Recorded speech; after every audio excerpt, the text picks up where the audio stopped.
Welcome to Ghostly Manor, a criminally underrated ride here. Full stop. Actually, I'll say here, full stop. Now, I have ridden this over 300 times.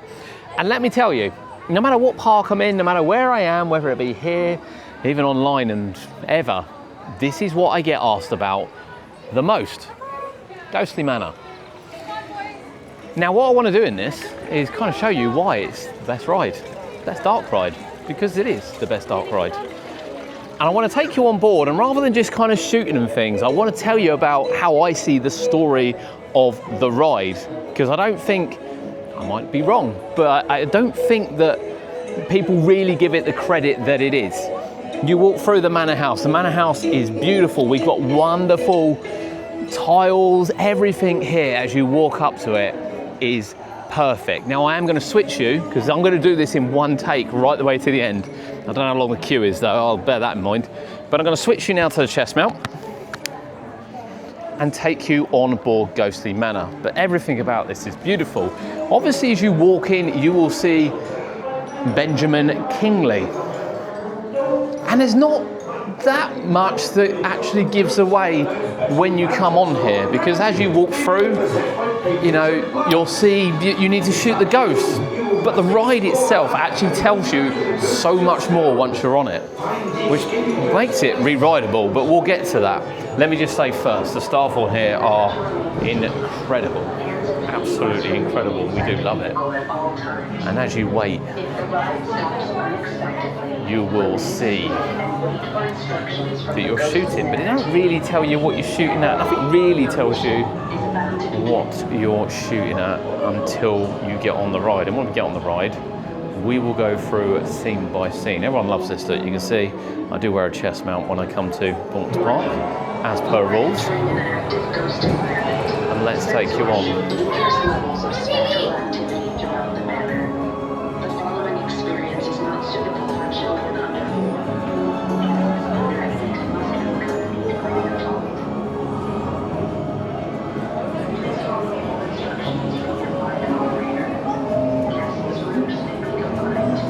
Now, one thing I noticed is obviously the set timings, as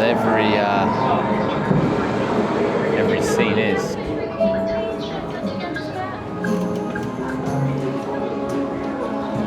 As we look across to your ride vehicle, you can see it is 4 across, 4 different colours. There is only one place that we sit on this,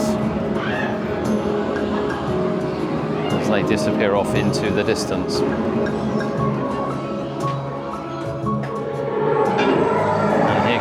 The vehicle.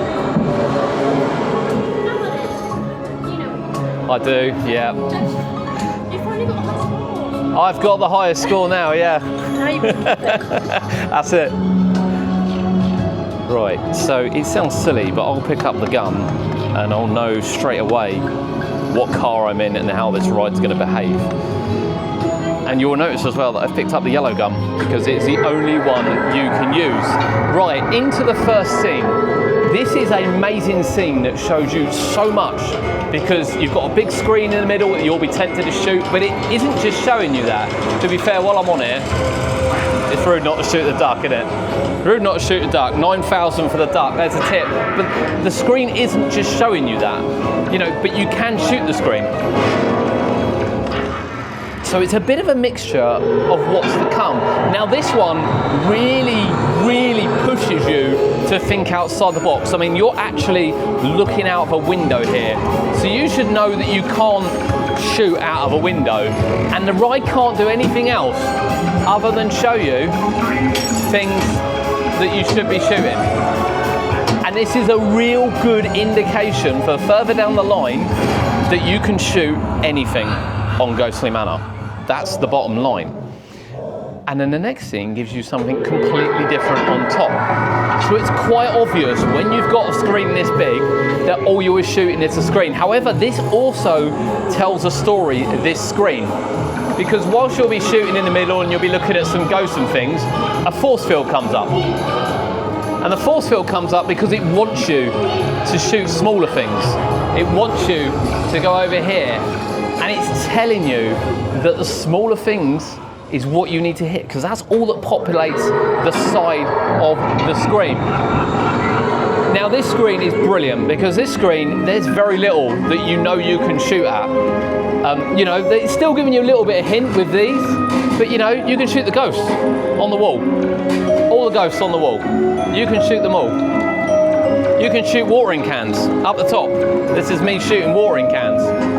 And of course you can shoot the things that light up. But there's still quite a lot that lights up in here to help people out.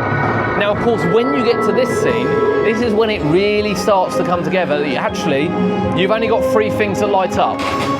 1, 2, 3. But you know, you can shoot other things. People will shoot the plant, but why shoot the plant? The plant's moving. Shoot a different part of the plant. Shoot the plant pots. Shoot all around. The ride is telling you to shoot props. Of course, I think everyone knows this screen. This screen is one where you will get most of your points. It's as simple as that. And again, the other screen has told you, aim small. But of course, what people don't know is that these screens are set up differently every single time. You'll never get the same screen each ride. There is obviously a variation of them, but you won't. And that's what makes it really unique. And then of course you'll come onto this screen, and actually this screen is quite unique because you can shoot over here at some of the kind of bits and pieces, some of the small bits, and get exactly the same as what you will get for coming over here and even locking onto things. It has a bit of everything where you don't need to shoot in one place. But do remember to shoot OG when it goes in, because he is a continuous score mark. The ride is very unique, and much like the other screens, this one also varies. So it's completely different when you come on it. It has set programs, and it's completely different. And actually this is perfect because any kind of like moment like this, I can't continue to shoot things. The gun doesn't work, and we'll get onto that when we get out. And then of course we'll come here, and you know, without even trying, I've got 107,000, and you've seen a bit of that. Mr. Kingley will tell you how well you've done. I'm the only one on the ride at the moment. I'll smile for the camera. Wait for it. Wait for it.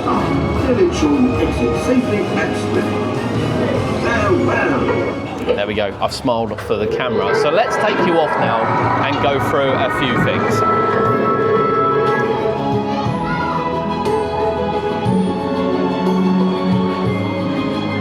Thank you.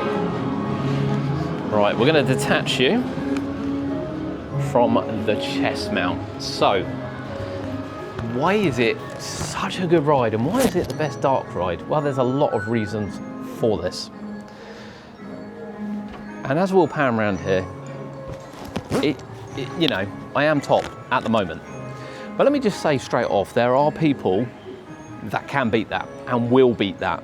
There are people that, you know, have ridden this a lot and understand what's going on in Ghostly Manor. But what makes it different and what makes it so re-rideable?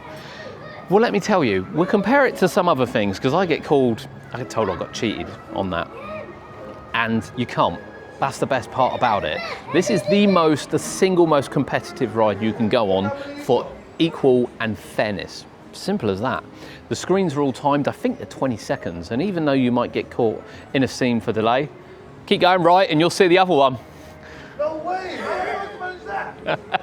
All time, ever? Yeah. Yeah, see, it still shocks people now. So it's the most fairish ride. I think it's 20 seconds. No, that was a couple of weeks ago.